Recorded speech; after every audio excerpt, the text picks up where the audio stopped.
So I will be talking today about biomarker-driven clinical trial design.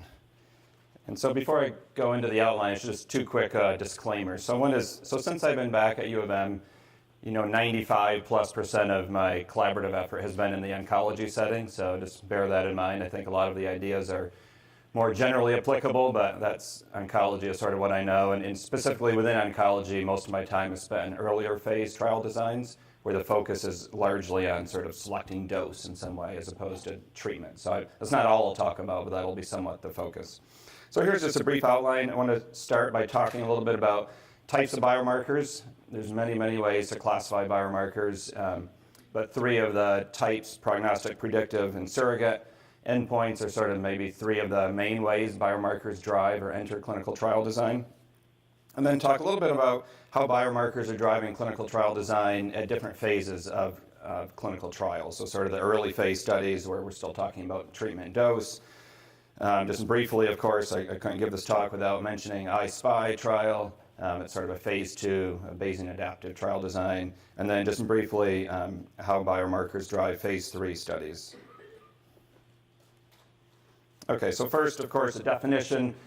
So there is actually a biomarkers definitions working group. I didn't realize that, but they define a biomarker as a characteristic that is objectively measured and evaluated as an indicator of normal biological processes, pathogenic processes, or pharmacologic response to a therapeutic intervention.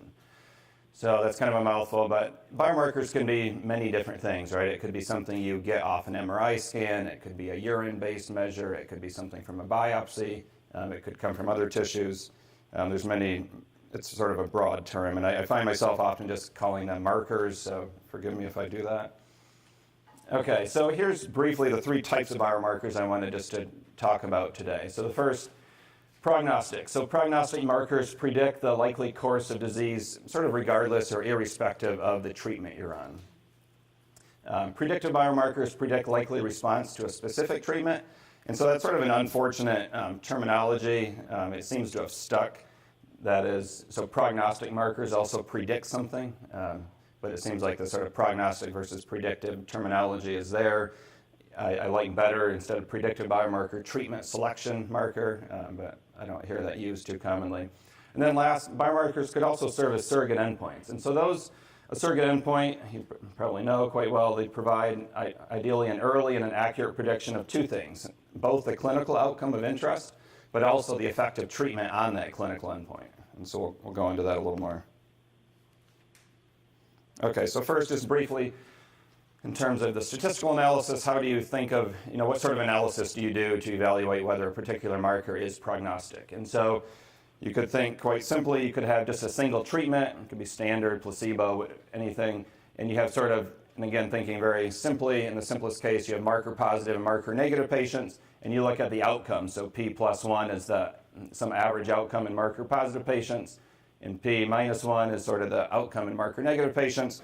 And so this particular marker is prognostic if these outcomes differ. So if the marker tells you something about likely outcome. Okay, so predictive markers, in order to talk about those, we have to have at least two treatments. So we could have a placebo or some treatment 1, treatment 2, and now we have sort of 4 outcomes. So the 2 treatments crossed with the 2 different marker groups. And so now you could estimate treatment effects in marker positive patients. That's the difference between these 2 outcomes, and the treatment effect in marker negative patients is the difference here. And the marker is termed predictive if those 2 treatment effects are different. So there's, statistically, that's an interaction between marker and treatment. And I'll just point out that, of course, interactions depend on the scale you're measuring, right? So if these, for example, were odds of response, then you don't typically take an absolute difference in odds. You take ratios of odds. And so a marker could be predictive on one scale and not the other. It could be predictive on both. So in cancer, right, we talk a lot of times about survival probabilities. And so if you, for example, fit a Cox regression model, the natural scale you might measure interactions on is on the hazard scale, or log hazard, or difference of hazard ratios. But you could also think of, and often you might care more about actually sort of absolute survival probabilities. Does a marker, is the treatment effect on the absolute survival scale different between marker groups? So, okay, so just one slide on this, because often there's a thought that prognostic markers are not of any medical utility or not clinically actionable. And that's often the case. I'll show an example later of a prognostic marker that's not useful for selecting dose.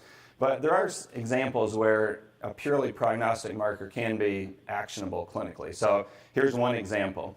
Actually, so the setting is if the standard of care is some sort of intensive treatment, and if the marker can identify a group of patients who, when they're treated with a sort of less intensive treatment, have very, very good outcomes, very good prognoses, then you might think that there's some natural action you could take. If the less intensive treatment that spares you some toxicity, if you have really good outcomes in that, then you can kind of put an upper bound on how much could the more intensive treatment possibly help you. And so one example of that is the Oncotype DX. I think it's a 21 gene signature. There's a paper on it 15 years ago.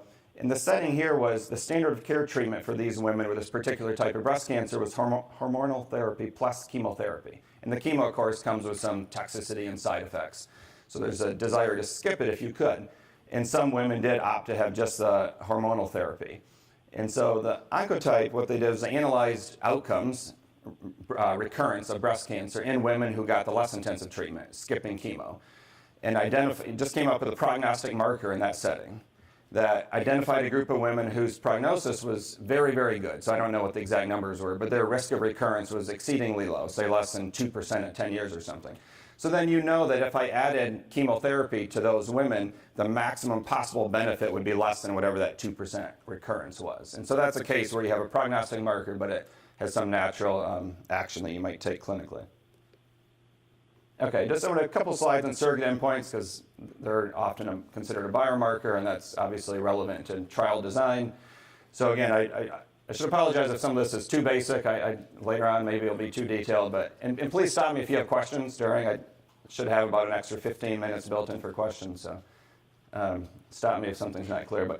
So a surrogate endpoint is a special type of biomarker that's designed to replace the sort of true or the ideal endpoint in a clinical trial.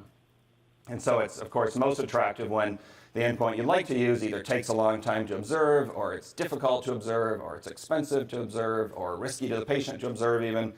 And so one example in my world is prostate cancer specific mortality. So when you're thinking of what treatment you want to give to men with prostate cancer, the ideal endpoint is, did it reduce the fraction of men who die of their prostate cancer? But that fraction, if you know prostate cancer, is typically very low, say less than 10% at 10 years. So to run a clinical trial in prostate cancer takes a very long time. So a lot of these trials have 20 years of follow-up.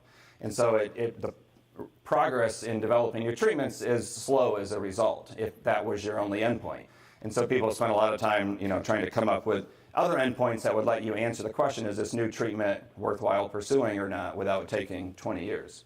So that, of course, this is a broader concept outside of oncology. But in oncology, you might talk about time to progression as a surrogate for survival time, if that's what you really care about. And there's other examples in cardiovascular disease or HIV. But of course, that's a positive side of surrogate endpoints. So it lets you run the trial more quickly, perhaps less expensively, smaller number of patients perhaps. But there's also the potential here for incorrect or even harmful conclusions. So here is one example, one of my non-oncology examples that I had. And so I don't actually even know, I think I had the name of the drug in the previous slide, but there was some drug, and it was approved by the FDA on the basis of a trial which showed that it decreased the rate of arrhythmias. And so outside of the trial, arrhythmias were known to be positively correlated with the risk of cardiac death. And so the assumption then was, well, if the drugs decrease arrhythmias, they should also decrease risk of cardiac death. But in fact, that turned out not to be the case with longer-term follow-up. And I think these drugs are actually then withdrawn. So there's, Fleming and Demetz here have a paper, and they go into some of the, be cautious of surrogate endpoints. And this was one of the examples. Okay, so I'm going to move next into early phase trial design that incorporates biomarkers. And I'll spend probably a disproportionately large amount of time here just because this is where I've done most of my work. So biomarker-based dose finding, right? The first phase of clinical research is to identify the dose of treatment that you'd like to study further. Typically, you look at toxicity first and then later efficacy. So the goal of biomarker-based dose finding is to estimate an optimal dose for individual patients based on their covariates. And so those covariates could include, of course, obviously clinical things, but ideally also biomarkers. And so optimal here, I've used that word as opposed to, maximally tolerated dose, which is typically a focus, because optimal here might trade off risk of toxicity and potential for efficacy. And so a typical statistical approach here might be if you said that's the goal and I have some data, and now I'm kind of moving outside of the phase 1 design, but if I had data, what would I do? I might fit a model for the clinical outcome as a function of covariates X, dose of treatment D, and their interaction. And then based on that fitted model, I could, for any particular realization of X, calculate the expected outcome as over the range of plausible dose values and calculate the dose that either maximized response or minimized toxicity. But that, if the dimension of X is anything more than a handful, that becomes impossible in the setting of early phase clinical trials where your sample size might be 30 or 50 or 100, but certainly rarely in the hundreds. And so one approach that some authors took very recently was sort of dimension reduction in X. So, if X is a microarray, you might have 20,000 gene expression values, and you can't hope to do anything unless you reduce the dimension there. And so I'm just highlighting this here without going into it, but there's a nice paper I thought in JASA last year, I think it was, talking about how you might do a phase 1-2 trial to identify sort of an individual optimal dose based on some biomarkers. And they took the sort of dimension reduction approach. It was canonical partial least squares, but you can read the paper if you'd like all the nitty-gritty.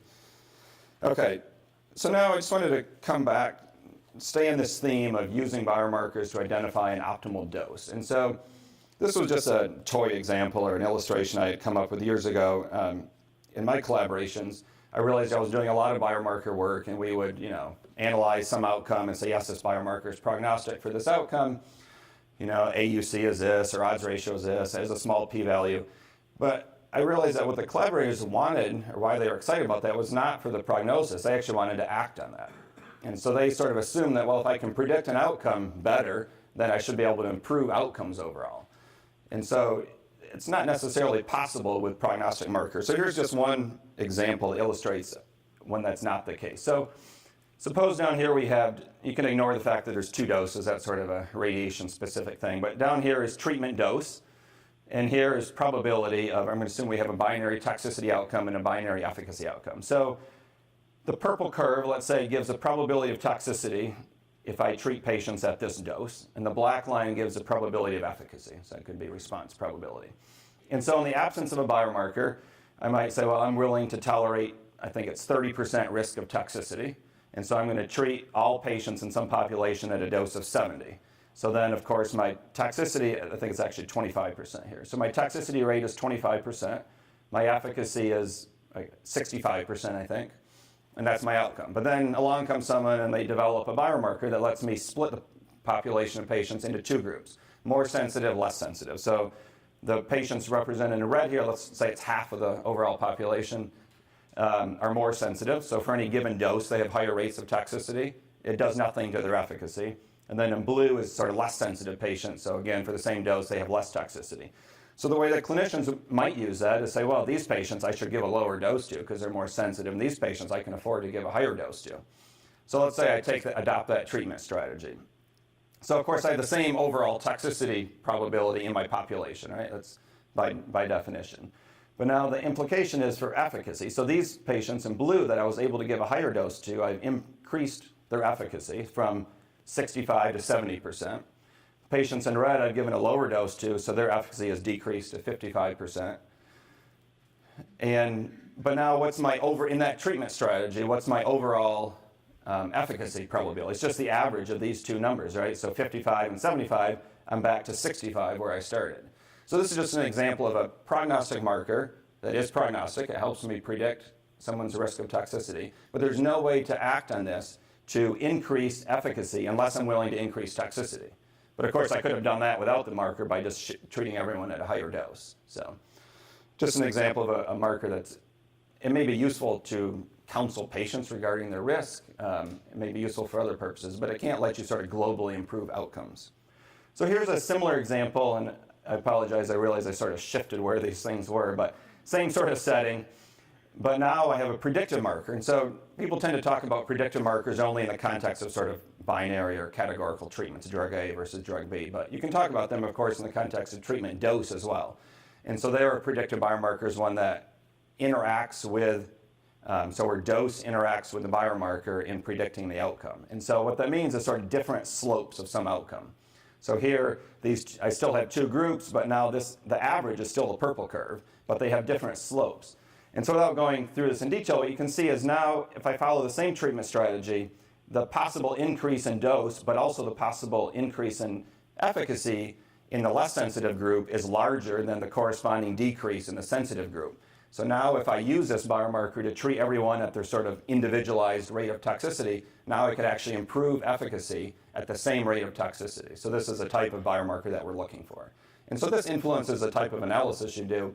If this is the goal, then when you go looking for biomarkers, you're looking for ones that interact with treatment or treatment dose, as opposed to ones that are purely prognostic. Okay, so just want a couple slides on an ongoing liver cancer trial we have that does something like this.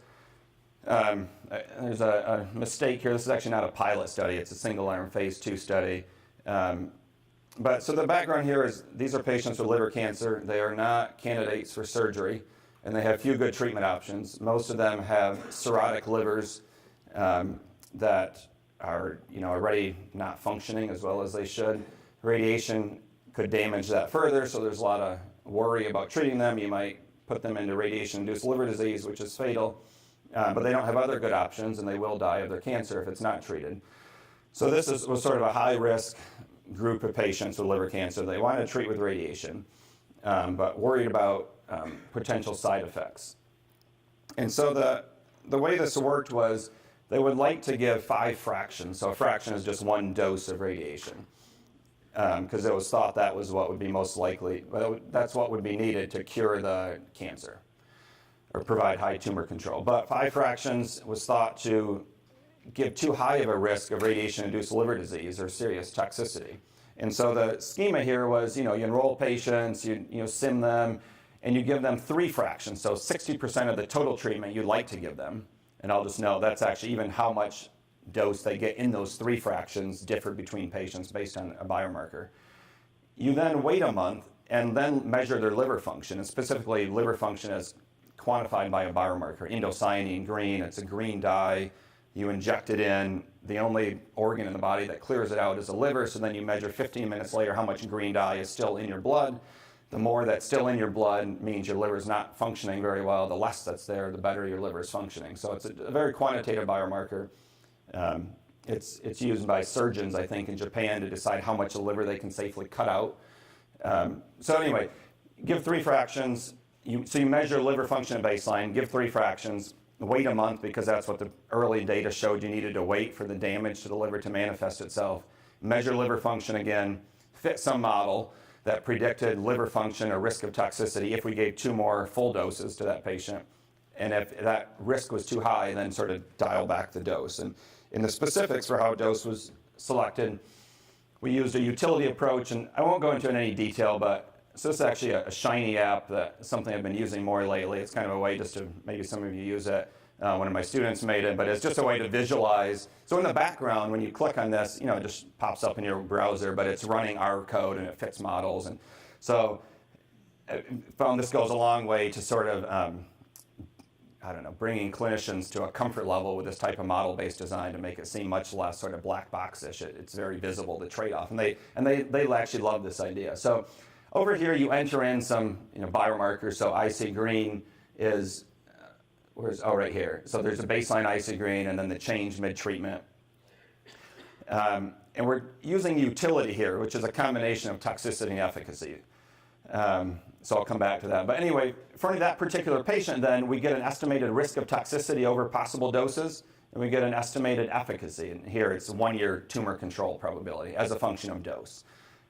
The motivation for utility, which I really buy into here, is both of these curves go up with dose. At least in oncology, rarely this is not the case, right? As you get more dose, you get more toxicity and you get more efficacy. And so I think we should push the idea of selecting optimal dose to include efficacy at early phase clinical trials. So this utility here is a combination of these 2 curves. It's just this curve minus some weighted version of this curve. And the weight comes from the clinician, and it's context specific. How bad is toxicity relative to lack of efficacy? So in this case, it's twice as bad, actually. So it's a very bad toxicity they'd really like to avoid.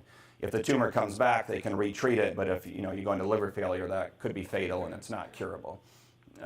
So anyway, this red curve then that's how we quantify the desirability of any particular dose, and then we pick the dose that maximizes the utility. So that's the design.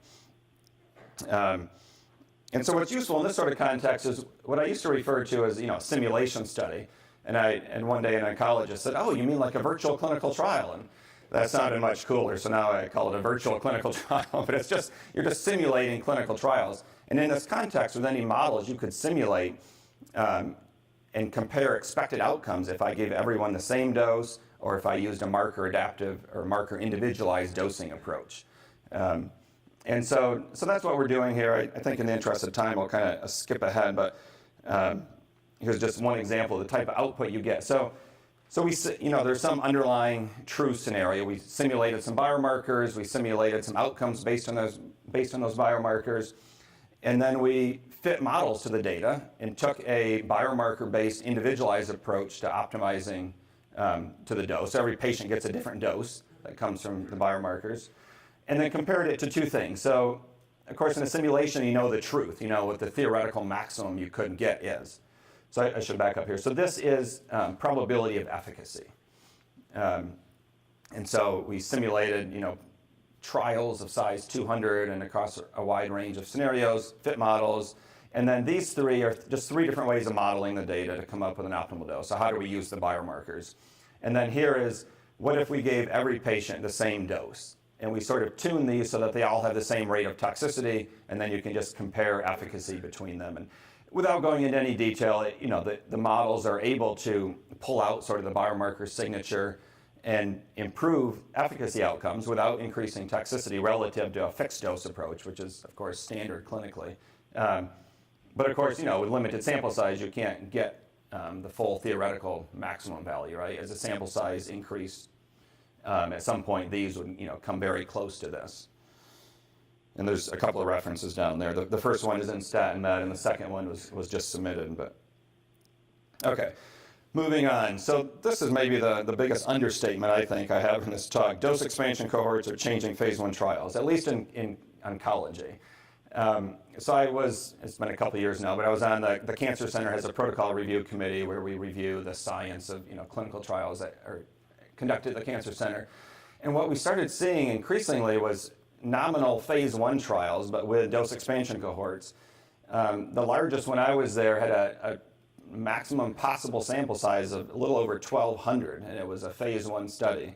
And as statisticians, we struggled to review those. And so they're clearly not just phase 1 in the sense of they were looking to do much more than estimate a maximally tolerated dose. They were looking to estimate efficacy. But there were no sample size calculations or power calculations, or the analysis plans were nothing like you would expect for a later phase study. So there's a bunch of references here that go into this in some detail. But I know kind of cancer center statisticians around the country were all struggling with this, and so it motivated us to study this a little bit, because we were kind of saying this is bad practice, and they were saying, well, how do you know? And so we did some sort of statistical research and simulation. Virtual clinical trials we simulated. So here's a setup of what these designs might look like. So you start off with a very small initial dose escalation, traditional phase 1 study. So most often those were 3+3 designs, if you're familiar with those. So very small. You start at some low dose, you treat 3 patients, and depending on what you see, you either escalate or you stop. And then at some point you stop, typically after 12 or 16 patients. And what you get out of that is an MTD, a maximally tolerated dose that sort of nominally corresponds to a 30% rate of toxicity. So that was your dose, and they would stop, and they would, we've determined the MTD, and then so the inclusion criteria here were fairly broad, and then they would open up, anywhere from 2 to 15, what were called expansion cohorts. And very often what differentiated the expansion cohorts was biomarkers. So you might be HER2 positive, or, any number of different genetic mutations or other, biomarker-defined groups. And then in each of these groups, you would do, something that could be like a sort of a Simon two-stage design, or although that was seldom written out that way. It was sort of, well, we're going to open up these, and we might open more, and we're going to start off by treating 15, and depending on what we see, we might treat another 50 or even 100. And it was very vague, and so they would leave themselves a lot of wiggle room to do essentially whatever you wanted. It was largely like, trust us, we're going to do this well, and we have a DSM, and we might treat up to 1,000 patients, or we might quit after 12 or 30. And so it was very hard to evaluate. But the goal of each of these dose expansion cohorts was to estimate efficacy. So often that would be a response rate. So I'm just going to go back to this. So a couple of things that, as statisticians, we looked at this and said a couple of things. One is, you don't know the MTD well here, right? Based on 12 patients, your MTD could actually have 50% rate of toxicity, or could have 10. You don't really have any idea based on 12 patients. So you should really kind of keep that dose assignment algorithm operating during this phase, because otherwise what happens is you could get done, and if you're not checking, you might have treated 200 patients, and the actual rate of toxicity might be 15%, which that, of course, is not bad, but that means you're at a lower dose. That probably means lower efficacy, and that is a bad thing once you've treated 200 patients. And then now the treatment may not appear to be efficacious, when if you had gotten the MTD right, it may have been efficacious. And the other thing was, sharing some information across these makes sense statistically, especially because each of these typically is small, right? These are very biomarker-defined groups, and so they're not large. They're, you have this particular genetic profile. And so to make good inference, sharing information here is something that makes sense. So we did some simulation studies, and simulations here require, a lot, they're much more complicated. So each of these panels is a scenario. And now, so this is the dose of treatment. The red curve is the probability of toxicity as a function of dose. And we have two other curves. The blue curve is sort of an interesting efficacy curve. We'd like to estimate, we'd like to know if that is the true efficacy. And then the black line is sort of the null rate. So sometimes in phase 1 settings in oncology, the background response rate is like 5% or less. Other times, it might be higher, it might be 20%. So here's an example where the background rate is 20%, and we'd like to know if this treatment improves upon that 20%. So to simplify things, right, we had 5 dose expansion cohorts. We assumed all 5 of those were in either the black or the blue efficacy curve. And we assume they all follow the same toxicity curve. And that's often reasonable. If what differentiates a dose expansion cohorts is biomarker status, and the biomarker has something to do with the type of disease you have, it may have nothing, very often it's nothing to do with your toxicity risk. So it probably makes sense to collapse across the biomarker groups for toxicity estimation, but not for efficacy estimation. And one of the other things that's happened a lot here, so this is what historically you might have expected, right? As you increase dose, toxicity and efficacy increase linearly. But with the advent of immunotherapy in oncology, much more often what we see is these very flat curves, where for even orders of magnitude change in dose, the outcomes are just flat. It's remarkable. It's very different than cytotoxic chemotherapy. So we try to simulate with some sort of flat curves. And so the idea would be, right, like if I just look at this scenario, right, each of these 3 doses, 2, 3, or 4, has true efficacy greater than the null rate of 20%. The true efficacy is 35 or 40%.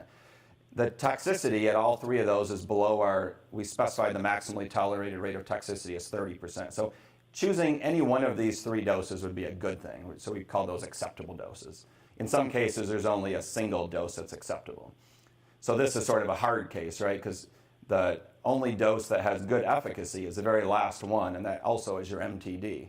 And so if you stopped here, you would say, well, even if you thought this was tolerable by toxicity, you would probably say it doesn't have much efficacy. It's certainly not greater than 20%. So this is a case where, getting the MTD right has a lot to do with efficacy. So again, this is a somewhat busy slide, but briefly, this is those 6 scenarios. And very simply, a good outcome here is this sort of, you recommend an acceptable dose. So each of these trials, right, you're escalating based on toxicity. And at any point, you could stop if you think the lowest dose is too toxic. But you also would, at the end of the trial, or at the interim point, you would do some analysis of efficacy, and you would compare it to your null rate, either 5 or 20% in this example. And something like a Simon 2-stage, you would say, is the efficacy sufficiently interesting? I should recommend further study of this treatment. And so that's the ideal setting here. You'd like to recommend an acceptable dose, right? You could also recommend further study, but at the wrong dose, and that's sort of an intermediate outcome. It's neither great nor terrible. So the numbers here correspond to the proportion of trials in each scenario that had a good outcome. They recommended an acceptable dose for further study. And without going into detail, the local is our best approximation of what most trials were doing, and that is no sharing of information across the biomarker groups. And that's one key feature. And the other was identify or determine the MTD early and then don't come back to it until the end of the trial. The left here is a continual reassessment method, and it involves some sharing of information. But importantly, it doesn't have anything to do with efficacy, except for it does for the outcome. And so I think the larger point here was doing good dose toxicity estimation is important to do good dose efficacy estimation at the end, because if you get your dose wrong based on toxicity, that has implications for what efficacy you're going to estimate. All right, so I think I went over most of this, but sort of comparing to sort of the standard design here, if we did something a little smarter statistically, and actually, sorry, go back. So the rationale, having talked to several investigators about this, for expansion cohorts was often we want 15 patients at the MTD at the end of the trial in order to make preliminary statements about treatment efficacy. So they would want, I want 15 ALK positive patients in order to, and then so I'm going to say 3 of my 15 patients had a response, that type of data. So, in the surface of it, you'd think, well, okay, you lock in the dose, treat 15 patients, you have it. But what we showed here is if you kept the dose assignment mechanism open, so you kept allowing yourself to change dose during the trial, for the same total number of patients, on average, you ended up with more patients at whatever your final estimated MTD was. And the reason was if you lock in early and then treat 15 patients, you may get it wrong, but you won't realize till you're done. And so if you treated 12 patients initially, and you locked down the dose, and then treated 15, and then you reanalyze the data and say, well, I thought was the MTD actually only has 10% rate of toxicity. Now I think it was actually, the true MTD is level 3. I may have only had 3 patients at level 3 at that point. So it's that sort of idea that actually maybe counterintuitively keeping the phase 1 aspect of the dose assignment mechanism open for the duration of the trial results in more patients at the final MTD. So that's conditional on you buy into the idea at the end of the trial it's sensible to re-estimate what your MTD should be using all your toxicity data. And I think that's sort of a no-brainer. So the CRM design treated more patients near both the true and estimated MTD. It estimated the MTD more accurately, and sort of importantly here, it made better sort of go, no-go decisions based on efficacy.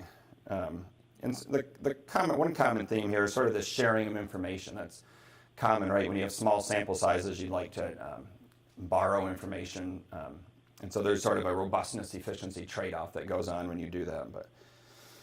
Okay, so next, adaptive Bayesian platform trials. So if you work in oncology at all, you will have heard of the BATTLE trial and the I-SPY trials, and more recently GBM Agile. These are trials with their own website, which is unusual, at least in my world. They've gotten a lot of popular press. There's a lot of hype about these. You may have heard Don Barry talk about the I-SPY trials. So before I go into the I-SPY trials specifically, one of the features of these trials is adaptive randomization that, again, you may be familiar with, but the idea is, and this is not specific to adaptive randomization, but in these trials, you start with biomarker-defined groups, so let's say 5 biomarker groups, and you have some number of treatments greater than 2. And initially, you can picture the matrix, right? You randomize every patient to every cell with equal probability. So whatever your biomarker status is, if there's 5 treatments, every new patient goes to one of those treatments with probability 20%. In adaptive randomization, you start that way, and then you accrue data, and you're estimating the data constantly, and you start changing those 20% to higher numbers if that treatment for patients, previously treated patients in that biomarker group are responding well. So if biomarker group 1 tends to do, the response probabilities look the best for treatment 3, then that 0.2 starts creeping up to something bigger than 0.2. So that's the idea of adaptive randomization. So here's one example of, so this is the I-SPY 2 trial. So on the horizontal axis is calendar year. So I just pulled this off this past weekend. The horizontal axis is a whole bunch of different drugs that have been evaluated. So it's a phase 2 trial in breast cancer, although I saw they actually have apparently started the same idea in Alzheimer's and one other setting, the same type of trial design. And so, there were biomarker-defined groups. There is a control treatment, which is sort of complicated here because that's just ongoing. And then there are experimental treatment arms that can come and go. So you can see, for example, like pembrolizumab, that started in 2016, that drug joined the trial. Back in 2010, apparently, I guess there's just 2 experimental treatments that started. And you're constantly analyzing the data. And what can happen is a particular drug can either graduate from the trial with what's called a biomarker signature. And that would be when the drug appears to be working in particular biomarker subgroups with sufficient level of evidence, then it graduates, and then it may need more definitive study. And so some of these drugs have graduated. Or a drug could, I don't know what they call it, fail to graduate if it does not appear to be effective in any biomarker subgroups. And so that's sort of all pre-specified. So, it's rules like if this drug has at least, we're 80% confident the true response rate in this biomarker group exceeds some threshold, then we'll graduate it. And so, of course, you need, sufficient patient numbers to get to that point. And so you can click on these trials and see, the status of any of these. So I clicked on pertuzumab. That was one of the ones that graduated. And it graduated, and you can see, it says here somewhere what biomarker groups it appears to be effective in. And right here, graduating subtype. So initially there was something like at least 10 subtypes it was evaluated in. But these are the only ones that when it graduated, it looked like there's good evidence it's effective in those groups. So mainly like HER2 positive type of disease. Okay, so again, there's obviously some controversy around this. I've given you maybe the positive view of it, but there's been some nice papers going back and forth, kind of the pros and cons of adaptive randomization. Sort of from a more skeptical view, here's one paper. And so some of these authors, especially some of the statisticians from the NCI, have done some simulations that sort of question the value of adaptive randomization relative to more standard things like, first of all, frequentist analyses as opposed to Bayesian, and then also just more standard phase 2-like trials with interim monitoring. And I don't know, it's always a little unclear, but my sense is adaptive randomization does 2 things relative to sort of fixed randomization with interim monitoring. It probably increases the overall sample size you need for any level of evidence, but it probably also increases the response rates for the patients actually treated on the trial. So, this is bad, this is good. I'm not sure where it comes out. The one other point I would put here is, I think, another potential benefit to adaptive randomization is it may increase patient accrual, right? If you're a patient and you're enrolling in a trial and the clinician can say, you're going to get randomized between these 5 trials, but you're more likely to get randomized to whatever treatment currently looks best for other women like you, that's a plus, right? Maybe you're more likely to sign up for a trial like that than, a 50-50 randomization, which, some patients and I wouldn't like often. They're certainly more complex to design, I think. They have whole teams of programmers and statisticians, and evaluating the operating characteristics is very difficult. Okay, last little bit of the talk, I just wanted to go through how biomarkers have impacted phase 3 trial design. So let's go over very briefly sort of 3 examples. So here's a trial that I used when I taught this class to residents, I guess several years ago, and I looked it up again. This trial actually halted accrual after 21 patients. It was supposed to enroll 1,000, but anyway, this was a trial that was supposed to be large. They had a biomarker they were looking at, and so you're marker positive, marker negative. So you enrolled, you had your marker measured, and then you're randomized 1-to-1 in both arms. So in this type of design, the marker is really playing relatively little role, right? It's just a stratification factor in the randomization. It's sort of along for the ride. It certainly will come back to it, lets you do a lot of different analyses at the end, but it's not really driving the design. Regardless of whether you're marker positive or negative, you get randomized to the same 2 treatments or the same probability. So this is what's referred to as sort of an all-comers design, because regardless of what your marker status is, you're in the trial, you're accepted. So here's what a targeted design version of that same trial would look like. And that would only enroll the marker positive patients and then enroll them. And if you're marker negative, you're off study, or maybe you go in an observation arm. So there's the all-comers, there's targeted, and then there's what's sometimes called a strategy design. And so this is, the randomization occurs early on, and the randomization is not to a particular treatment, but to a treatment strategy. So you get randomized to either marker-based treatment or non-marker-based treatment, some standard of care. So in this case, maybe the T1, treatment 1 is the sort of standard, and T2 is the new treatment that you think may work better. But you could also do another randomization here. But the point is that if you get randomized to this arm, your treatment should not be based on what your marker value is, and here it is. So the natural comparison here, of course, the one that's based on the randomization, is comparing overall outcomes here across treatments to outcomes here. And so it's really evaluating, does the marker-based treatment strategy do better than whatever the current standard is? Okay, so this is questions about design here. So the target, of course, could be more efficient.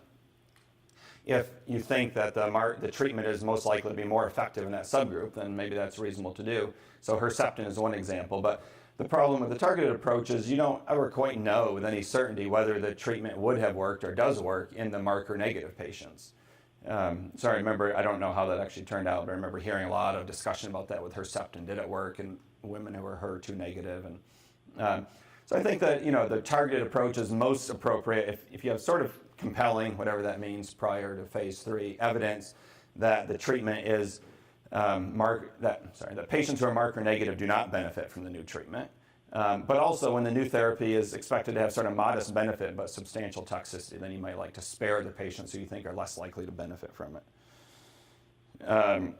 Of course, with the all-comers design, you have lots of choices for analysis, and this isn't so much my world anymore, but in the phase 3 context, of course, you need to think carefully of how you want to control your family-wise type 1 error rate.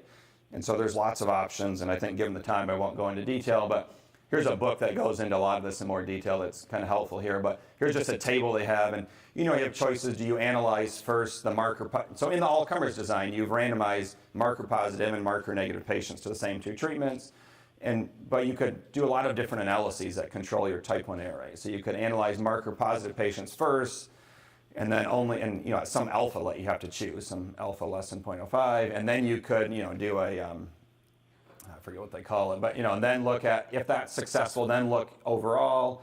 You could look overall first and then marker positive, and there's just a lot of options here you have to sort of think through there. So I think it's probably obvious, right? These predictive biomarkers and their corresponding targeted agents or tailored therapeutics are often co-developed. So there's a link here to FDA site that has actually quite a few now of these sort of predictive biomarkers that have been approved. Okay, I think this is the last slide. Predictive biomarkers can be validated in context other than a prospective clinical trial, right? You could have a previously conducted randomized clinical trial that measured a particular marker, and you can use that data to validate a predictive biomarker. And so that's what Dan Sargent kind of referred to as a prospective retrospective validation. So prospective meaning you're using a clinical trial that was prospective, but the analysis you're doing of it is retrospective. And of course, if this is for a regulatory submission, you have to be very careful about prospectively stated hypotheses and analyses and standardized assays and things like that. Okay, just a few summary points. So just putting these slides together, I've talked on different bits of this, previously, but never kind of given this title before to talk about it. It's just kind of amazing to me, I think how much biomarkers have changed clinical trial design in oncology, at least over the past, say, 10 or 20 years. I think statistical analysis here should play much more than just a confirmatory role. It should be, actively engaged in the design, and the method should be targeted to the intended use. Trial design analyses, in biomarker-driven clinical trials are often more complex. And part of that is just you often have smaller target populations, right? The idea of like a big blockbuster drug that works for millions of cancer patients is less common now. It's more treatments that are highly effective for a small group of patients. And so that really requires, I think, efficient statistical approaches. And so there's sort of the robustness efficiency trade-off we talked about earlier that's very important, especially in the early phases of research. So here's a few more references, and I think that's it.